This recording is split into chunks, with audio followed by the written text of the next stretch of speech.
Mga kaibigan, ready na ba kayo sa isang kwentong magpapatindig ng inyong balahibo? Sa video na ito, malalaman niyo ang kakaibang karanasan ni Nika at ng kanyang mga kaibigan sa isang haunted na dormitoryo. Habang nagbabakasyon sila sa dorm, may naririnig silang kaluskos at may nakita silang anino sa isang lumang salamin. Isang gabi, isa sa kanila ang naglakas loob na harapin ang anino pero hindi na siya bumalik.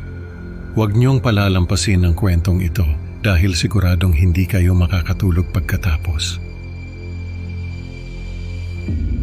Ako po si Nika, isang college student.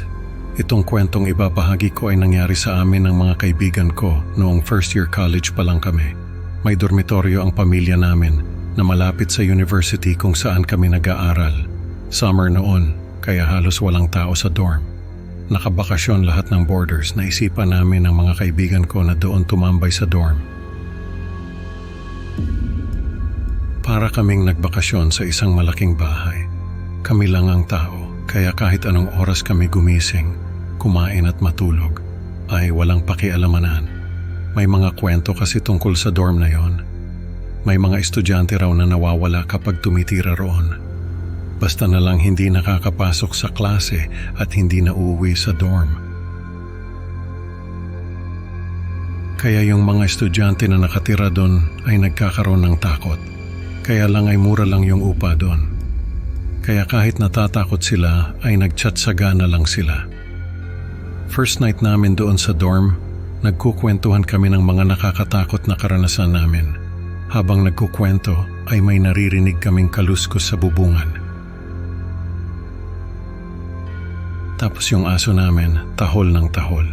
Hindi ko na lang pinansin kasi baka yung mga kwento lang namin ang dahilan kung bakit kami natatakot. Tapos may isa sa amin na nag-aaya na maglibot sa likod ng dorm. May secret passage kasi doon na hindi nalalaman ng mga boarders.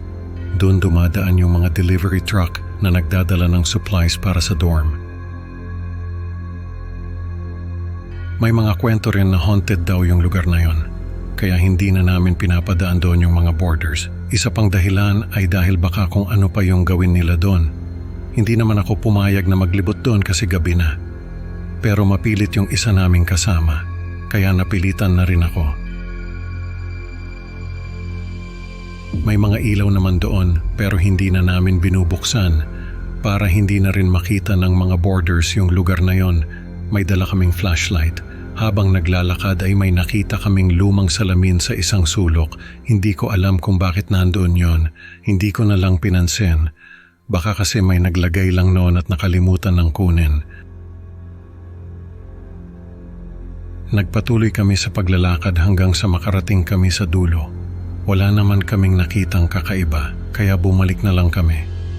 Pagdaan namin ulit doon sa lumang salamin, ay may nakita kaming anino sa loob noon.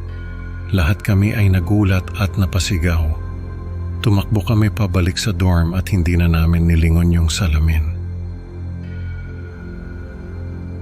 Kinabukasan, hindi na namin pinag-usapan yung nangyari. Baka kasi maulit na naman yung kaluskos sa bubungan. Pero nangyari pa rin yun. Pati yung aso namin ay tahol pa rin ng tahol. Nagtaka na ako. Kaya tinanong ko yung isa sa mga kaibigan ko kung naririnig din ba niya yung kaluskos. Sabi niya ay naririnig daw niya yon. Simula pa noong unang gabi namin doon, nagtakutan kami. May isa sa amin na nagsuggest na baka may aswang na sumusubok pumasok sa dorm. Kaya ganun yung aso namin. Sabi ko ay baka yung lumang salamin ang dahilan ng lahat. Baka may nasagi kami doon o baka may nakapansin sa amin na hindi namin nakita. Nagalit yung isa naming kasama. Sabi niya ay hindi raw dapat kami natatakot sa mga ganoong bagay. Mga dalaga na raw kami at hindi na mga bata. Kaya dapat ay hindi na kami nagpapadala sa mga ganong takot. Nagpumilit siya na bumalik doon sa lumang salamin. Sabi niya ay haharapin daw niya yung anino na nakita namin.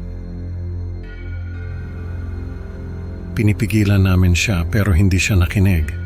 Lumabas siya at naiwan kami na nag-aalala. Lumipas ang ilang minuto pero hindi pa rin bumabalik yung kasama namin. Nag-aalala na talaga kami. Kaya sumunod kami sa kanya. Pagdating namin doon sa lumang salamin, ay nakita namin siya na nakatayo sa harapan noon. Para siyang nasa trance, tinatawag namin siya pero hindi siya sumasagot.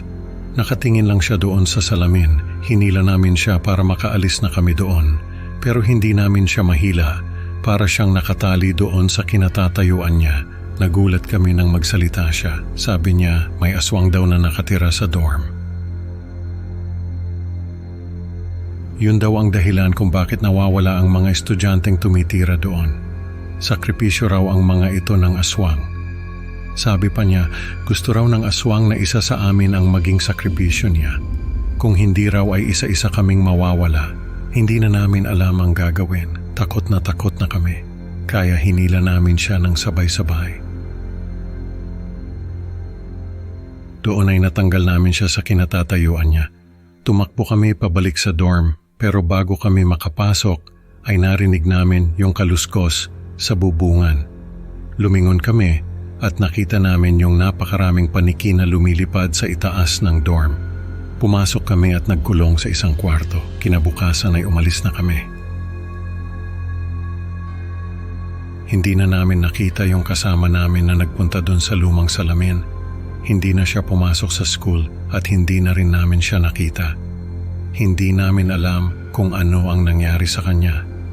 Pero ang hinala namin ay ginawang sakripisyo siya ng aswang na nakatira sa dorm. Mga kaibigan, ang kwento ni Nika ay nagpapaalala sa atin na may mga bagay na hindi dapat pinabaliwala, lalo na kung may kinalaman sa mga misteryo at kababalaghan. Maraming salamat sa pakikinig. Huwag kalimutang mag-like at mag-subscribe para sa mas marami pang nakakatakot na kwento. Excited na akong makita kayo sa susunod na upload. Hanggang sa muli, mag-ingat kayo sa mga aninong hindi natin nakikita.